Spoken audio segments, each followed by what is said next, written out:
Kenapa belum mau di rumah aja? Aku sehat kok. Daerahku belum terinfeksi. Yang beredar di luar itu cuma flu aja kan? Bosen, Kak. Silvi, kamu nggak kemana-mana kan weekend ini? Banyak virus loh di luar. Ah, masa bodoh. Ntar mau tetap nongkrong sama temen-temen. Cuma virus flu doang kan itu corona? Hei, jangan salah. Virus corona ini bukan sembarang flu. Bener kan, Mas? Bener banget apa kata Ranisil. Virus corona itu namanya aja yang keren, tapi ternyata bahaya banget. Coba kamu perhatiin deh. Orang yang paru-parunya sehat, kalau udah terinfeksi virus ini, beberapa hari kemudian paru-parunya bisa putih kayak gini. Nah, putih itu tandanya paru-parunya udah rusak. Kalau rusaknya udah sebanyak ini, maka kemampuan paru-paru buat menukar karbon dioksida menjadi oksigen menurun drastis. Terus, si penderita corona bisa berakhir gagal nafas. Kalau makin parah lagi, bakal pakai ventilator. Kalau emang udah parah banget, bisa meninggal. Tuh, Vi, dengerin. Tapi kan di tempat kita belum ada yang kena virus corona. Ngapain aku mesti takut? Santai aja. Coba kamu perhatiin deh. Kasus corona pertama di Indonesia terjadi pada tanggal 2 Maret 2020 di Depok. Dalam 24 hari, naik drastis menjadi 893 kasus. Itu di seluruh Indonesia. Banyak daerah yang tadinya nggak kena, sekarang jadi kena. Persebaran virus ini masif dan cepat. Ini bisa terjadi karena virus ini nempel di droplets atau percikan air liur penderita corona. Si virus bisa menempel selama berjam-jam, bahkan berhari-hari di permukaan benda. Misalnya, di gagang pintu, di pakaian, meja, kursi, dan lain-lain. Kalau droplets itu nempel ke tangan orang yang belum terinfeksi, dan orang itu menyentuh bagian wajah mereka, bisa positif corona itu orang. Segampang itu nularnya ya.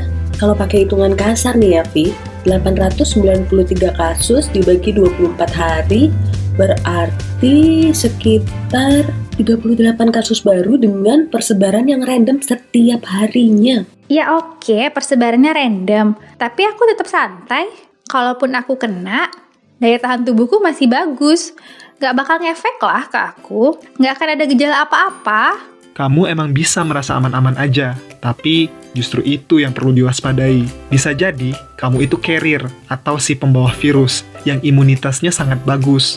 Jadi, buat kamu virus itu nggak bikin sakit, tapi tetap aja kamu bisa menebar benih virus tersebut ke orang lain. Jadi, tinggal di rumah aja sangat penting ya. Kalau kita bisa jadi karier, berarti mendingan kita nggak usah pulang kampung dulu ya, supaya kita nggak nyebarin virus di kampung halaman. Jadi mesti di rumah ya? Bahkan gak mudik? Bosen tahu. Ya elah, Vi, kapan lagi rebahan di rumah aja bisa menyelamatkan Indonesia? Nanti ya, kalau kita udah tua, bisa tuh kita bilang ke anak cucu dengan bangga, "Cu, dulu nenek ini pahlawan loh, karena nenek hobi rebahan." Kalau emang harus banget keluar kota, pastiin kamu karantina diri dulu selama 14 hari sebelum berangkat. Terus, selama di perjalanan, jaga jarak dengan orang lain sejauh 2 meter. Nah, kalau kamu udah sampai ke tempat tujuan, karantina diri lagi selama 14 hari. Bener-bener nggak kemana-mana. Wow, ribet juga ya. Banget. Coba deh kalian lihat grafik ini. Sekarang Indonesia berada di zona oranye. Itu semua gara-gara masih banyak orang yang keluar rumah dan nyebarin virus. Yang sakit jadi nambah terus. Sekarang kita beranggapan bahwa kita juga tergolong orang sakit. Ya, kita sebagai carrier, kita perlu di rumah aja. Jadi, kita juga akan memutus rantai penyebaran virus. Kalau yang sakit semakin sedikit, rumah sakit mulai bisa menampung penderita corona. Tenaga medis bisa menangani pasien dengan maksimal. Akhirnya, Indonesia akan keluar dari zona oranye. Vivi, kalau kamu nggak mau di rumah karena bosen, ya udah sana ke rumah sakit, nemenin pasien corona, cipika-cipiki sekalian kalau perlu. Ya nggak gitu juga kali, Ran. Ya kamu sih, dibilangin malah bikin kesel. Sekarang kamu udah mulai paham kan pentingnya di rumah aja? Iya, Ran. Cuman gimana dong buat orang yang memang harus bekerja? Kan mereka juga perlu uang buat makan. Nah, itulah gunanya jaga jarak selama kamu di luar rumah dan di tempat kerja. Setidaknya 2 meter, biar si virus corona ini nggak bisa hinggap di tubuh kamu.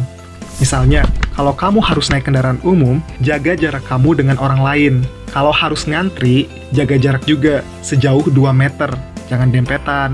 Oh iya mas, itu aku baca-baca di grup WA. Yang juga penting, cuci tangan sesuai ketentuan WHO dengan sabun dan air mengalir selama 20 detik agar virusnya hilang. Benar kan? Wah, Sylvie udah mulai pinter nih sekarang. Yeay, selamat. Oke deh, aku batalin nongki sama teman-temanku. Weekend ini nggak bakal kemana-mana. Makasih ya penjelasannya, aku jadi paham sekarang. Mari kita ambil peran untuk ikut melawan virus corona. Sebisa mungkin di rumah aja. Kalau di tempat umum, jaga jarak dengan orang lain minimal 2 meter.